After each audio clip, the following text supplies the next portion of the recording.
Hey, welcome in. I'm Rita, and this is The Story I'm Telling Myself, a podcast about uncovering the beliefs that hold us back and rewriting them with truth, courage, and clarity. If you've ever felt like you're standing in your own way, you are not alone. Let's get into it.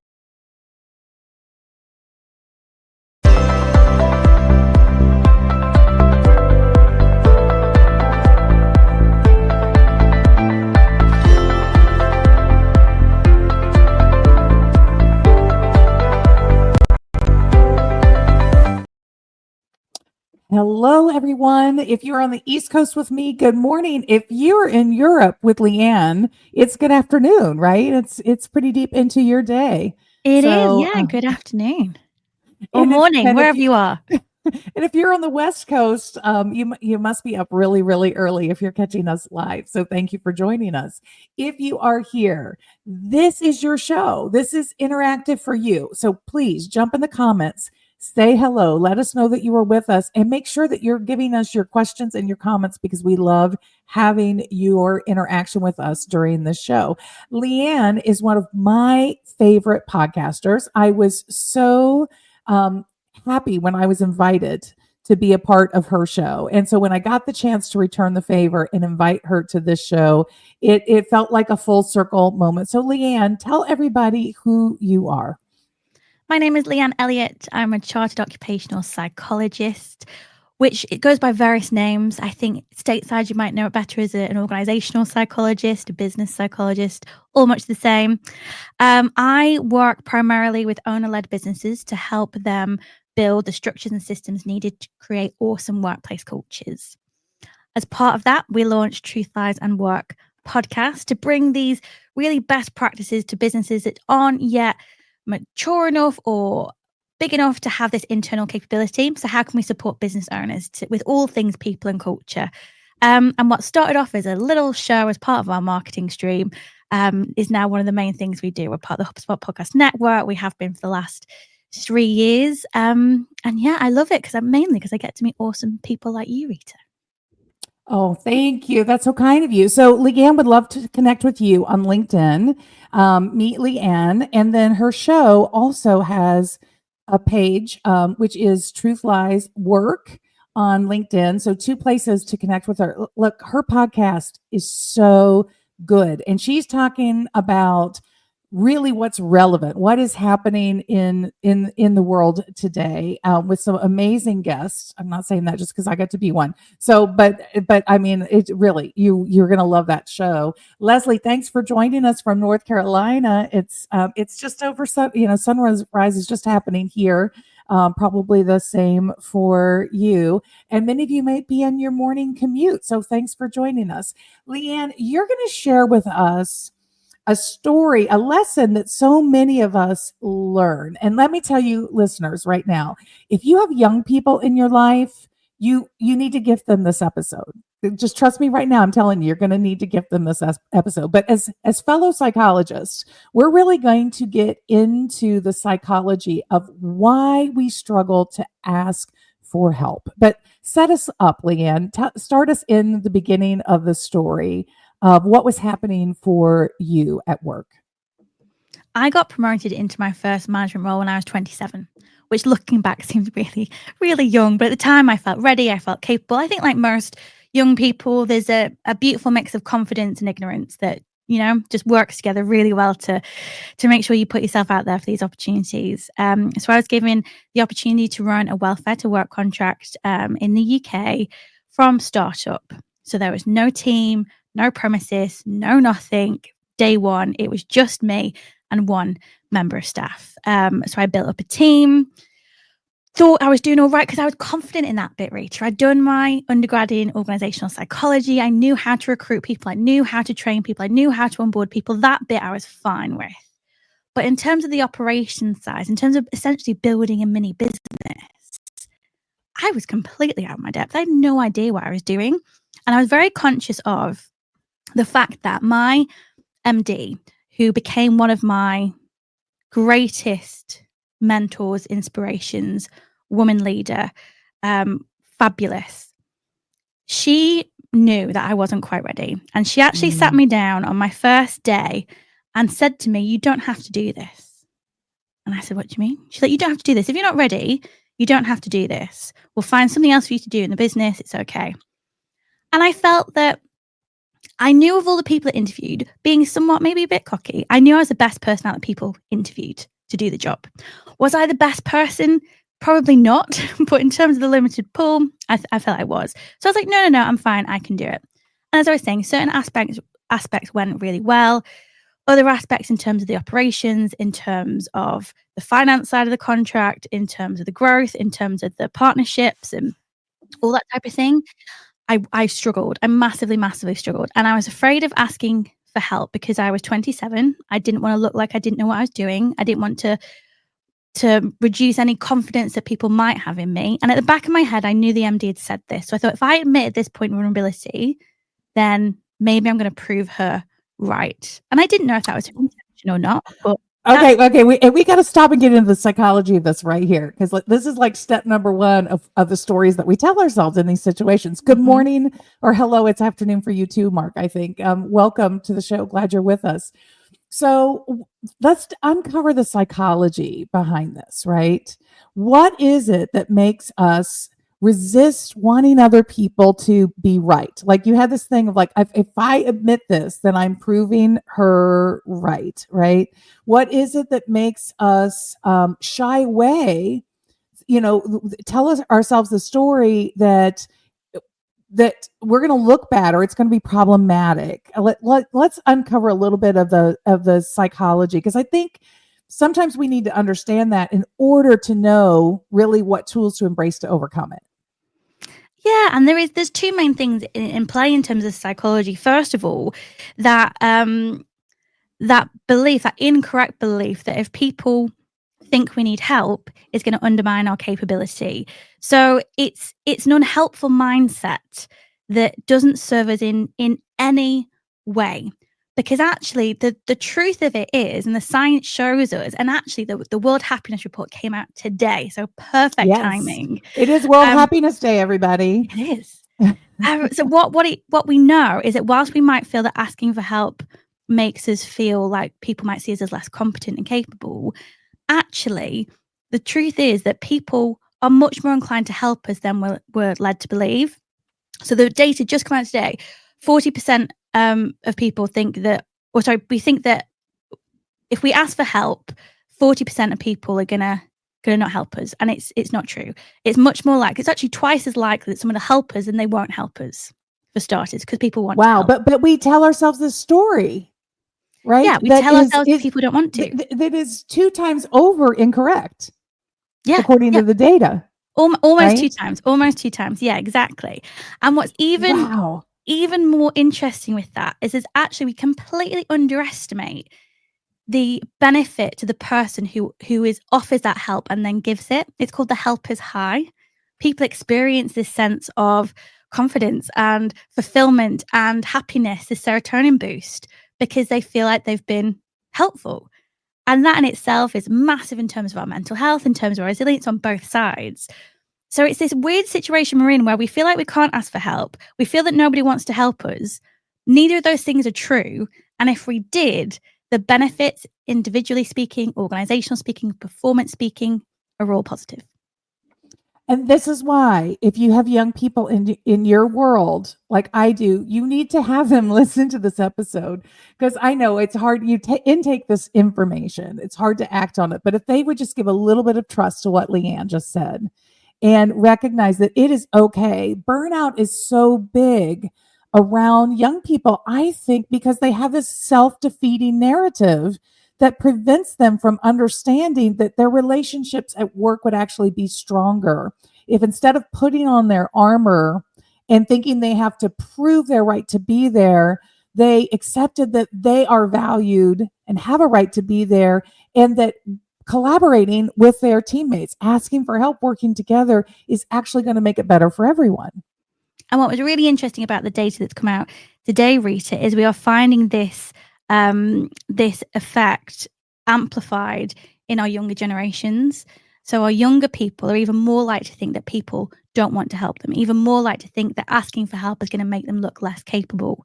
So there's even an empathy gap at that level in terms of our young people. So as an older person in the workforce, as a manager in the workforce, it's even more important that, and it's as simple as, saying like, oh, what really bugs me, Rita, is when people go, let me know if there's anything I can help you with.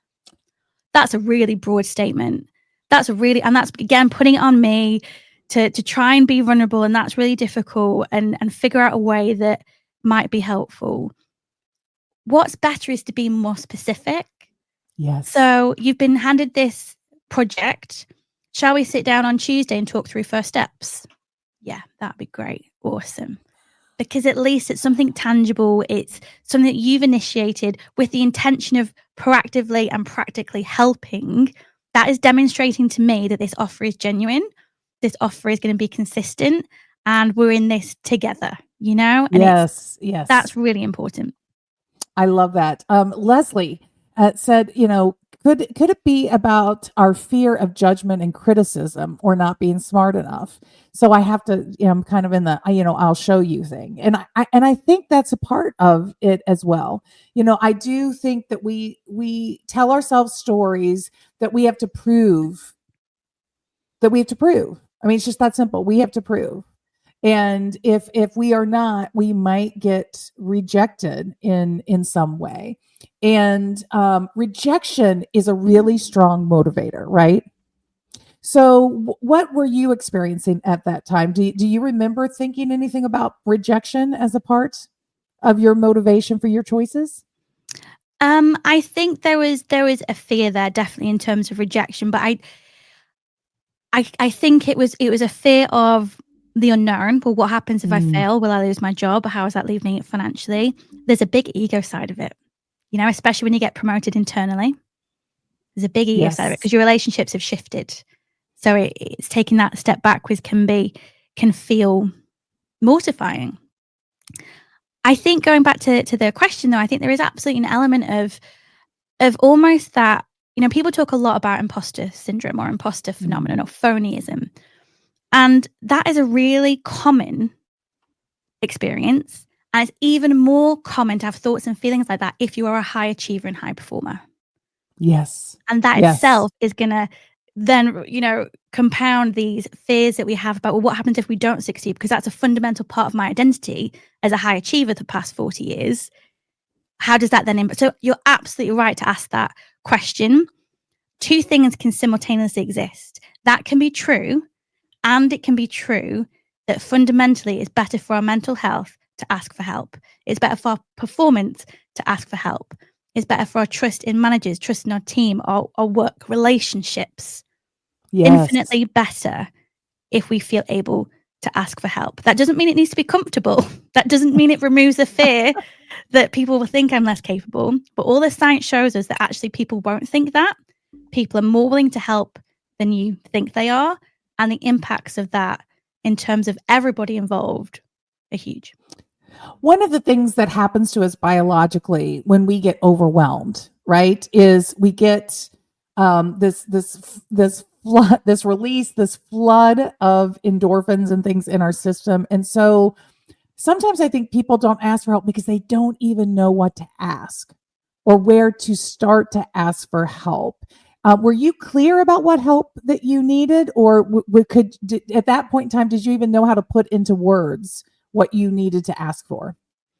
There were elements that I knew from a practical and transactional sense that would be helpful. I knew if we went from going from an in the community model to a fixed premises model, that would be helpful.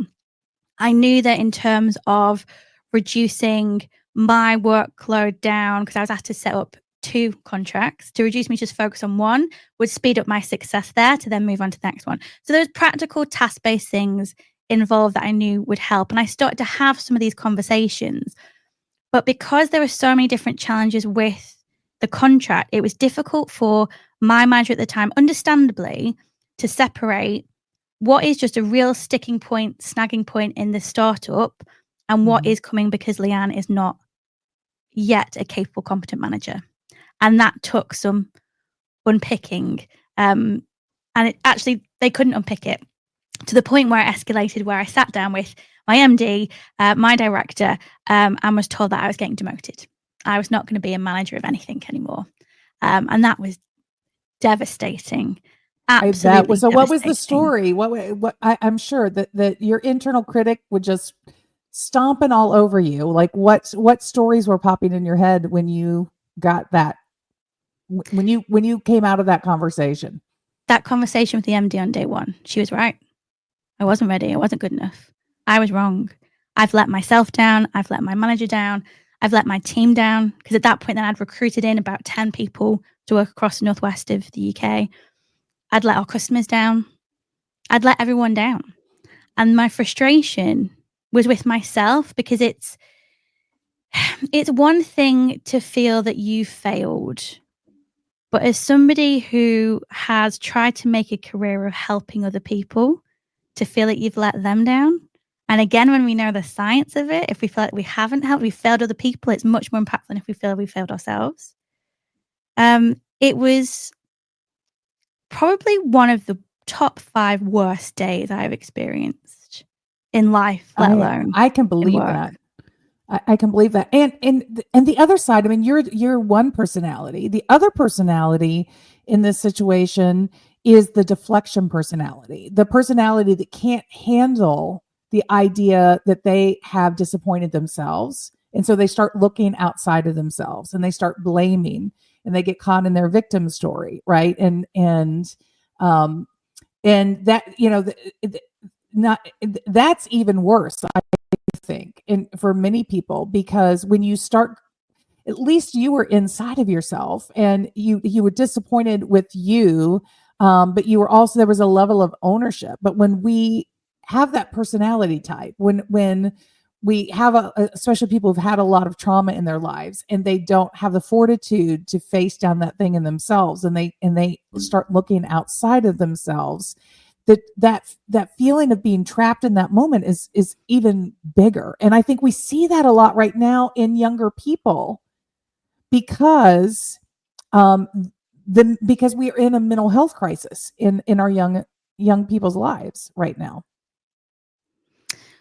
We are, and there's many factors that have contributed to that. The pandemic probably being one of the main ones. Economic uncertainty, the state of geopolitics, conflicts. There's a lot going on. Our young people are joining the workforce exhausted, burnt out because of the last 5 years they've experienced. I'm very careful not to advocate too much for positive thinking and reflection in a way that can be toxic, because I think there's a really fine line. That said, one thing that I was very conscious of during my first few years of my career was, what can I take from this situation, good or bad? What can I learn? Previous to that, I'd been in an organization that, from experience-wise, was great. I didn't have a very good relationship with my manager. I didn't think they were a particularly great manager, but I remember thinking, I can learn. And it's probably the psychologist in us, Rita, isn't it? When we're seeing behaviors that we don't understand and we don't think are effective, I slip into that. What can I learn from this situation? What can I take from it? And it was the same when that demotion happened. It was like, well, what can I learn from this? What can I take from this? How can I step forward? How do I look forward with hope, with optimism, with self-efficacy where I can? I failed at this. That doesn't take away everything else that I've achieved up to this point. It doesn't take away everything I've achieved in terms of finding 10 great people to bring into the business. In that moment, when you got the word, like, we're demoting you, I'm sure you didn't immediately go to that learning. Like, how long do you think, and how do you think you were able to convert that from a situation that had you sort of trapped in this negative self-talk into this place of growth mindset around it? Honestly, it happened pretty quickly, because to give you a bit more context, I was given 3 options. I could go back to the role I was in previously. I could become, which was a coach on a contract, a different contract. I could become a coach on the contract that I'd been managing, or I could become a trainer on the contract I was managing. So I was given an immediate choice, and I had 24 hours to decide what I wanted to do. So I went back in the net. I spoke to spoke to Al, my husband. I spoke to some colleagues that I trusted. And two things happened in those conversations. First of all, I realized that the offer of help that I hadn't taken up on, my colleagues were then mortified, particularly my peers and more senior colleagues. They were kind of saying, I should have known, I should have been there, I could have helped, and giving me that reassurance that there's lots of variables in play. Let's focus on these. And in terms of speaking to Al, he was very much as any great coach is, and Al is a phenomenal coach. What do you want? What have you enjoyed about this job? What have you found fulfilling? What are you going to miss about it? And it was the people, it was the customers, and it was doing something new, doing something that was stretching me. I wanted to be out of my comfort zone. I'd just gone a little bit too far. So I went back the next day. I was like, I want to be a trainer because I can't go back to the job I'm already in. There's no point getting more experience that I've already got, just on a different contract. I'm going to be a trainer. And this wasn't the answer that my MD expected. She thought I was going to become a coach again. So from a performance perspective, that was very different. And I'd be going from being an employed member of staff to a freelance member of staff. And it was at that point that my director kind of stood up and was kind of like, I think you can do this. And I think if we remove some of these variables, we make it a bit smaller, some of the things that we've been talking about, we go to a fixed premises, we do this, I think you can do it. He campaigned for me, he advocated for me, and he got me a 3-month extension in my manager role, in a reduced manager role, to basically get it together. And it was at that point that, because I'd had these conversations with colleagues, been offered this help, seen the very sweetly, the disappointment from the team that I was leaving behind in one region, who didn't want me to leave because they were seeing that we were building something, we were seeing something was happening. I wasn't failing at everything. And it's them being open-minded enough to hear these other cues, and we're very good as humans at picking up the negative stuff. It's just how our brain is programmed to work. If we can try and collect the data in a way that's like, well, these are the good things, these are negative, these were the downside, and try and look more objectively, which is really hard when you're in what is essentially a workplace trauma. Right. But well, I mean, you at that point that they reshifted your job, but you were sort of basically on a what we call a PIP, a performance improvement plan in the US, right? It's like, yeah, we'll try to help you save your job, but we're doing, but you got one mark against you. Oh, yeah, I think I had more than one, but yeah, there were marks for sure. And many people mentally can't get past that. Like once they are in that performance improvement zone and they have the internal story, I'm failing, like that, they just can't move beyond. I mean, I've spent years in HR working with people, and I was often like, let's just offer them 2 weeks severance and let them go, because we're torturing. It was just like torturing people, and because they were torturing themselves. Did you have those doubts, and how did you handle that internal dialogue? So they say you can have this extension. How did you move beyond that, like constant drumbeat of, but can I really do this? Am I going to screw this? What happens if I screw this up again? I'd already screwed it up, Rita. I'd already screwed it up. It was up or out. I'd already accepted that in terms of potentially stepping into a freelance trainer role. I knew I could get a job doing what I'd done previously. That wasn't in question, because that side of my job had never been in question. I'd performed well in that. That's how I got promoted, how I became one of those 82% of accidental managers who are moved into a manager role because they're good at the job they were now managing the people doing without any training, which is why I'm now also so passionate about training your managers, because in a certain way, I was set up to fail because I didn't have the hands-on experience. So I couldn't fail. So at that point, I'd already failed. The worst had already happened. At this point, I could those two outcomes, I either ask for help, I talk to my manager, I talk to my peers, I talk to my team, I get myself more organized, I put a plan in place to move forward, and together we just go for it and see what happens, or I leave it by Christmas. And it was already at that point where things were lost. What was extraordinary is I feel like I've experienced these statistics that we've just talked about in practice. I didn't feel able to ask for help because I thought people would think I was less capable. I was blown away when I did ask for help, the amount of people that were like, yeah, totally, let's do this. And when I asked for help, when we worked together, when my team saw what I went through and I came back and went, right, this is what happened. I've been demoted. I'm now only focusing on this area. It's because I wasn't doing these three things particularly well. And I feel like I've let you down. I want to change that. I want to turn that around. And I'm going to need your help to do that. This is the help that I need. What help do you need? Creating that vulnerability, creating that psychological safety, which is fundamental in terms of asking for and offering help.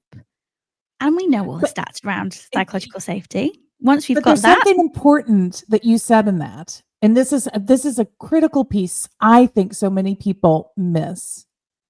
You didn't just say, this is the help I need from you. You said part 2, which is so important. And what help do you need from me? See, because that makes it now a partnership. That makes it a collaboration. So the balance of asking for help, and especially, I think this is so true today because I think so many people feel under-resourced and overwhelmed. And so what I see in my clients is that people feel guilty asking for help because they know how overworked everybody else already is. Or people feel tired of answering the call for help because they already feel like they have more on their plate. And all of that says to me that we don't see ourselves unified as a team. We're operating as individuals. But you made a call that was really about teaming.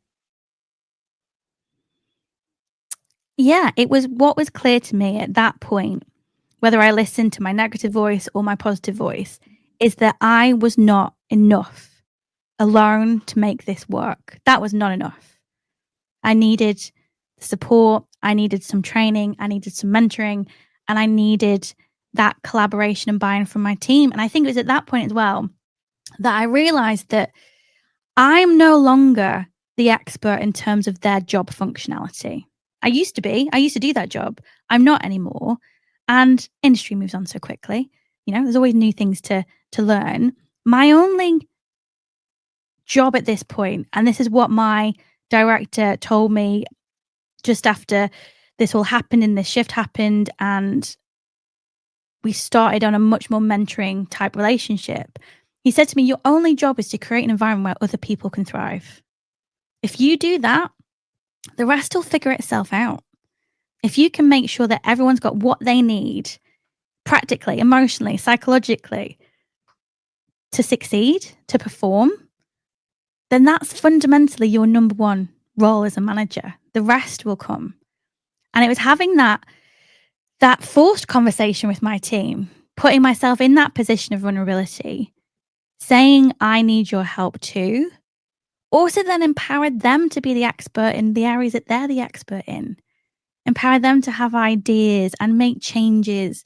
And then fundamentally, because they've had that contribution to the changes being made, much more buy-in, those changes went through successfully.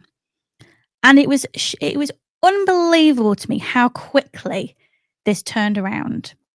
Within a month, we were much more organized. We knew exactly where we were and what we needed to do. And that is fundamentally my advice to anyone who is in any role right now who is overwhelmed. Invest some time in figuring out exactly where you are in terms of your performance, in terms of your task load, in terms of what needs to be done.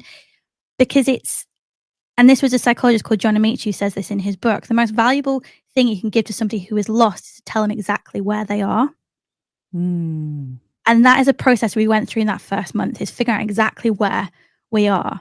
So in month 2, we know exactly where we need to invest our time and energy, exactly where we need to make changes to have the most impact. And by month 3, we were at the point where we were like, let's drive this even further. How do we grow this? How do we innovate this even more?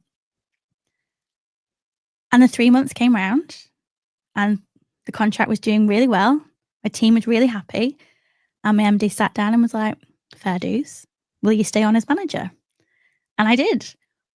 But that success, the rest of my success with that contract, and then actually I ended up getting promoted into the role above the role that I was demoted from. That never would have happened without that point of time of somebody going, this isn't good enough. You need help. Without me I love that. thinking, Yes. I'm not good enough alone. I need help. And it's, again, it's, as you say, it's that growth mindset that it's easier looking back, of course it is.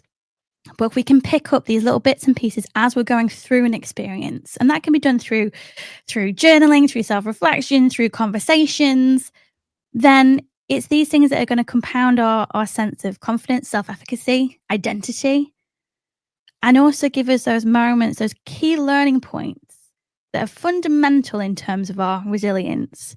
In that if things go wrong, if I have a setback, I can come back from this stronger. And knowing that and having done that and how you did it and why it worked, that fuels our resilience so much and so importantly. And what it fundamentally comes down to, and whether we look at any research, whether it be the World Happiness Report, whether it be anything around team building, leadership, health, mental illness, what we know is that fundamentally the best thing we can do for our psychological health, our mental health, our physical health, our happiness, our performance, our success rate, how long we live, is the quality of the relationships that we have in our life. And work is such a big part of that.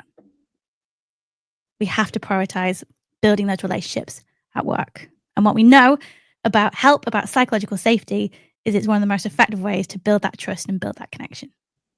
Yes. I mean, and Mark is sort of echoing that in his comment. You know, when you have good psychological safety, and I like the model of psychological safety that goes from just being being accepted within the team all the way up to being a challenger, being able to challenge the thinking in the room. But when you have that, it allows for people to be vulnerable with one another and to say to one another, look, it looks like you could use some help.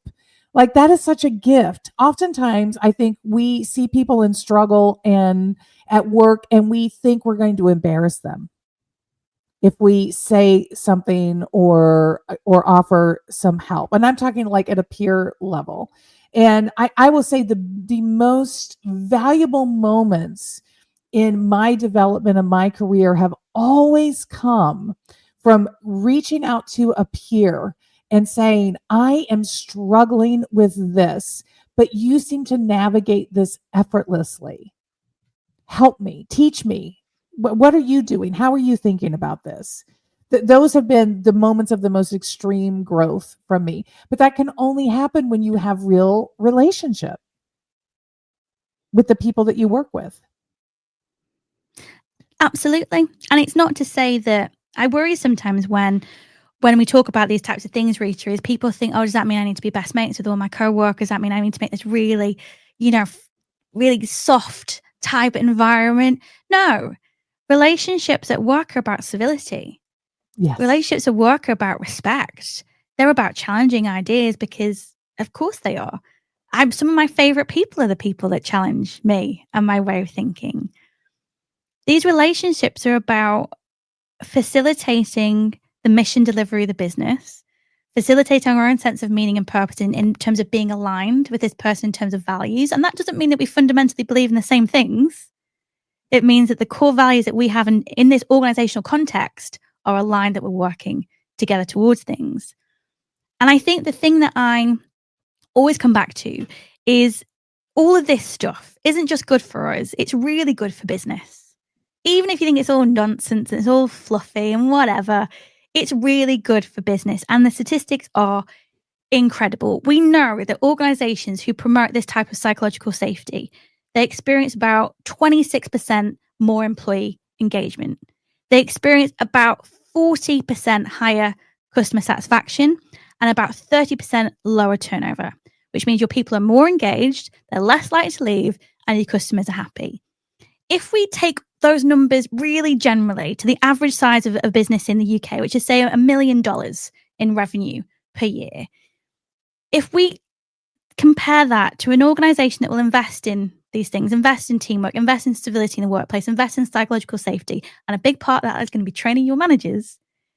If you do that, you're more than likely going to save yourself around $250,000 a year in saved productivity and increased performance. That's This is huge, right? fundamentally good for business. Well, and in the World Happiness Report, I saw that presented at Wahasu last weekend, some of the data, and they've been charting companies that are invested in well-being at work, not just the health benefits of well-being, but these ideas that we're talking about here about resourcing people and teamwork and meaning at work, all of those things that are really invested. And they are tracking them against the S&P 500, NASDAQ's numbers, all of that, and they are outperforming. They follow the same trend, but they outperform dollar for dollar at a remarkably higher level than the average company, a publicly traded company. And so there are economics behind this. And it's what makes us so passionate about why business leaders don't get it, right? Well, we just look around and go, but all the data is there. We could talk forever. We're going to have to wrap up this episode. Here's something very important. I hope everybody takes away from what you're sharing, Leanne. And that is that we tell ourselves a story that if somebody isn't offering us help, it's because we should know or we should be able to figure it out. Somebody wrote a book called Everything is Figure Outable. And there is some truth to that. Everything is, but that doesn't mean that is the only way or the best way. And so if you're in a position where you are taking inventory of where you are, like Leanne said, and you realize that you don't have all of the knowledge and experience that you need, don't fall into the trap of telling yourself the story that it is your job to figure that out all alone. Because as Leanne and I both work with companies where one of the number one things that we are promoting to them is you got to train your managers, your supervisors. You got to teach people how to do these things. When you are elevated to a new position and you're not given any training, you're being asked to do a job with one hand tied behind your back. And when that happens to you, what you're going to do is you're going to lean into what you already know, which means, like Leanne was saying, you're going to focus on the wrong part of your job. When your job, especially if you're managing people, is about creating the container that allows those people to operate optimally, you're going to fall back into what made you successful as an individual contributor. And all of those things come from these stories of telling ourselves that we are supposed to, if this was not something I was supposed to figure out for myself, somebody would be helping me. But don't believe that, because so many companies are just failing right now to put their investments in the right places. And you can look at your peers, you can look at the people around you. There are lots of resources that you can go to start to build the skills that you need and get the knowledge that you need. But start by asking. Just start by asking. Those are my final thoughts. What are your final thoughts, Leanne, before we wrap this up? I would just echo what you said, and with the view that now it's 2025 and information and content is much easier to access, much more than it was back when I was in this situation. Help can also come from external sources. If you don't have that psychological safety in your organization, we're talking very idealistically here. If people don't have that, there are other people that you can ask for help, whether that be people like you and I, Rita. I know that I Yes. leave a link in every show notes episode of our podcast where you can book in half an hour with me just to have a chat about something that's going on right now. You're always willing to help with what you're putting out on social media, the content that we create, other people out there, the number of people who would be thrilled to hear from you. Just, a message on LinkedIn. I've seen what you've been talking about in leadership. I'd love to learn more about how you approach line management. Would you be willing to give me 60 minutes just to have a virtual coffee and chat it through? I promise you 9 out of 10 people are going to say yes. I agree. And hello at truthliesand spelled out work.com. That's how you can reach out to Leanne. She means this. And I do as well. I get a lot of requests like that.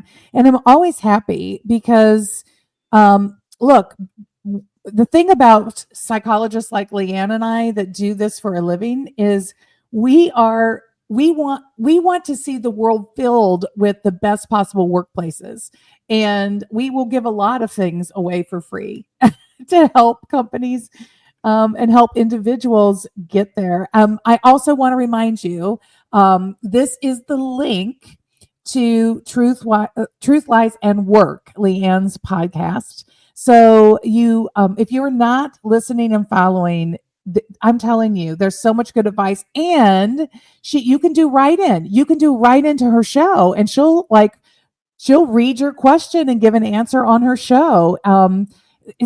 That's the Thursday episode, right? That you guys do that? That's Tuesdays. Yeah, Tuesdays has our workplace I knew I was going to surgery. get that wrong. Is it Tuesdays? Every Tuesday, she has like an open advice column to workers everywhere. So you're going to want to join her for that. So thank you for being with us today. Thank you for hanging in there for this time in this conversation. And please share this with somebody you know, especially a young person, young leaders in your organization, in your family, in your friends group. Hopefully they will find some comfort in Leanne's story, but also some inspiration in Leanne's story. Leanne, thank you for sharing your story with us today, because you are giving a model, you're giving a roadmap for so many people. I think that is so very important.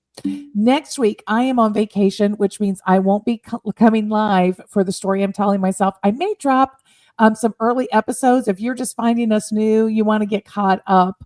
But we will be back then the very first week. I think actually March 31st is our first episode back. So I'll be dropping information about that, even though I'm on vacation next week. So everyone, have a terrific Thursday. It's the end of the week. We're almost done.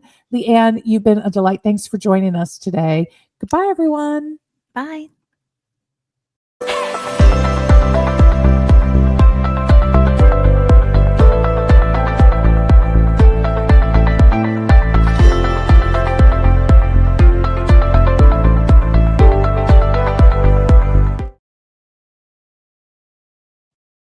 Thank you for joining us on the story I'm telling myself. If you loved this episode, would you do us a big favor to help us reach a bigger audience? Simply subscribe to the Story I'm Telling Myself podcast and rate this episode and share it with a friend. Thank you for listening.